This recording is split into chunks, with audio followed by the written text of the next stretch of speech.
knew the Centers of Disease Control was testing at that point. This is, I think, 2001, 16 chemicals, and U.S.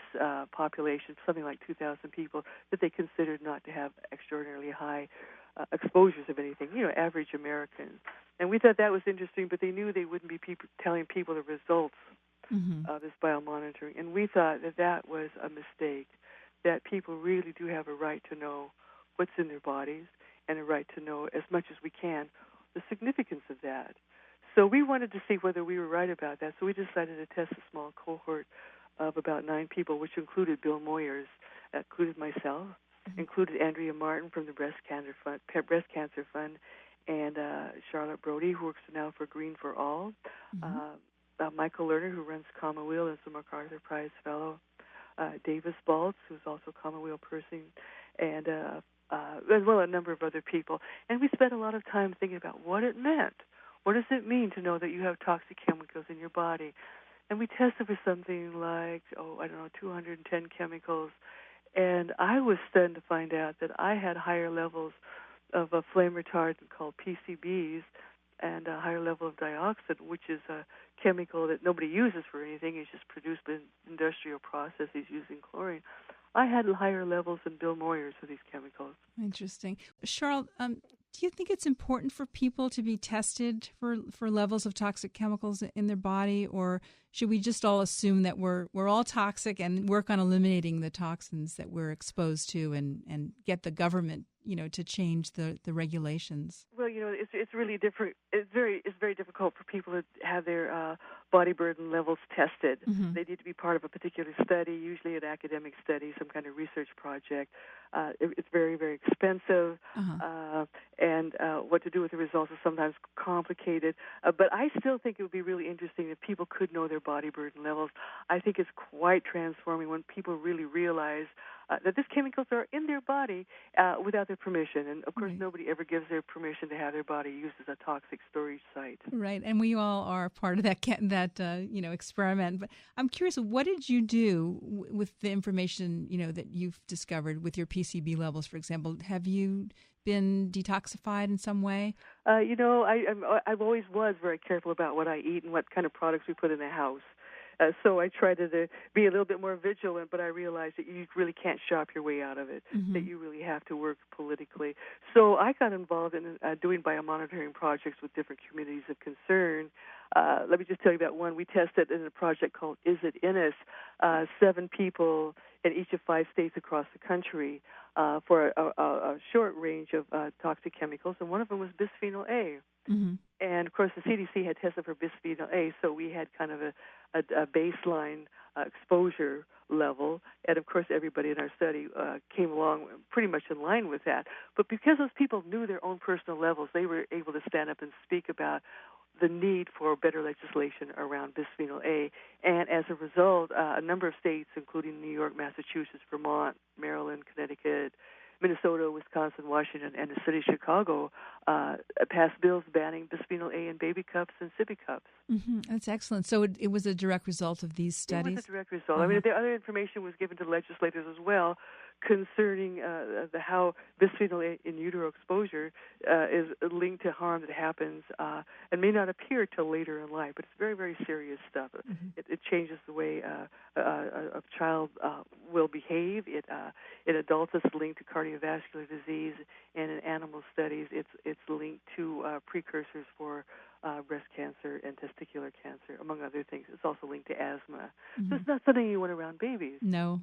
Now, aside from BPA legislation, what other chemicals is the government going after? Well, we're persuading the government to go after these chemicals.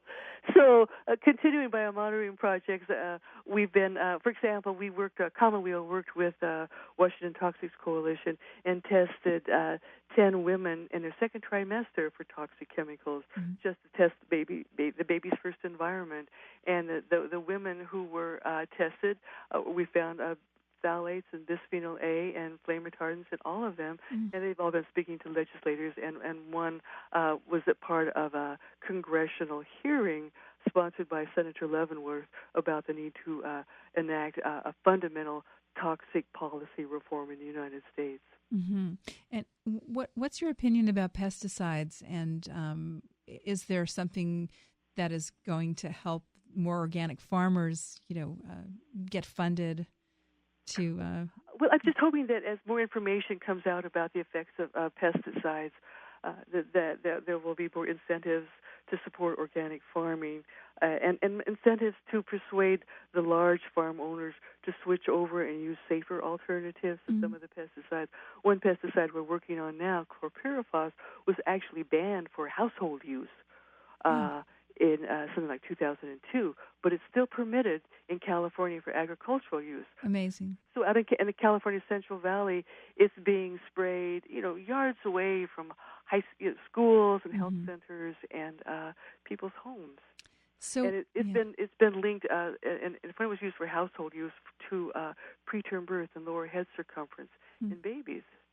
Yeah, so this is serious stuff. It is serious, and I think people don't really pay attention that much to non-organic food. They don't really, there's something like 30 chemicals sprayed on apples or celery, and it's like, I don't think, because it's invisible. It doesn't taste any different, and so I think people are not really making the connection or connecting the dots that the food that they're eating, the pesticides, is also accumulating in their bodies. Yeah. Well, actually, these pesticides, a lot of the pesticides used now go through the body fairly quickly.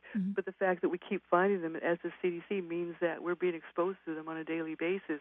But if you were to switch to organic food, in about 2 weeks, your body would test pretty relatively free of pesticides, as long as you weren't living downwind from an agricultural spray zone. Well, that's good news. So it is possible. Yeah, you can really make that change, and it's so important. Yes. So the more persistent, the POPs, the POPs, are more like the flame retardants that we need to pay attention to in our mattresses and in our sofa cushions. Yeah. And particularly for babies, newborn babies are put on mattresses, and I know. I just can't believe it, because babies, they don't have the enzymes yet that would help a body break down these chemicals and kick them out. They just don't. So they're especially vulnerable to the effects of toxic chemicals. And I have to add to that, as we all age senior citizens, our bodies lose the ability to get rid of toxic chemicals as well. So when you're looking at PBD levels, who has the highest levels, first off, is kids, but the second highest levels, which are very, very high, are the elderly. Oh, interesting. Yeah. Huh. So if people want more information about all this, can they go to the Commonweal website? What's the best place for them to? There's a lot of really good websites can tell you more about toxic chemicals, and it depends on what your concern is. There is a database on personal care products that if people want to email me at Commonweal, I'll be glad to tell them more about. It's run by a group of NGOs, but specifically Environmental Working Group. Commonweal website has a lot of information. The Environmental Working Group has a lot of information. Washington State Toxics Coalition has good information. So there's just a host of websites out there that can tell you about what you want to do if you want to have safer personal care products. What do you do if you want to have safer household cleaning products? What do you want to do? What do you want to choose if you want to find clean building materials? So I'd be glad to listen. I'd be glad to respond to anybody who wants to email me directly. But of course, they can also go to the www.commonweal.org website for more information. Okay, that's good advice. And so, we want to prevent unnecessary exposure to toxic chemicals, of course, but we also want to get involved and get our local government, federal government to make some changes. Do you have any suggestions about that? Oh, yeah, a great place to go for information about what could be possible if our federal government was able to pass a better toxic chemicals policy reform bill is to go to saferchemicalshealthyfamilies.org website. So it's called saferchemicalshealthyfamilies.org. Yeah, and if you go there, then you'll be able to see what is being introduced, has been introduced recently by Congressman Waxman and Lautenberg, new bills in the House and Senate that could reform the kind of regulations we have now called the Toxic Substance Control Act. And of course, under that's called for short TSCA. Mm-hmm. Under TSCA, something like 62,000 chemicals were grandfathered when the bill was accepted as our new toxic chemical policy law. Right. When you say grandfather, do you mean that they're not? They're being exempted from being they were studied? From any kind of further testing. Right. So there's. So we have 62,000 chemicals out there that haven't been adequately tested for their effects on human health and ecosystem health. So this new reform bill would change that. It would give EPA authority to require that all old and existing and new chemicals are thoroughly tested for their toxic effects. Fantastic. And companies, chemical industry would be required to prove their chemicals were safe before being put on the market as well. Great. Well, thank you so much, Cheryl, for joining us today. We've learned a lot.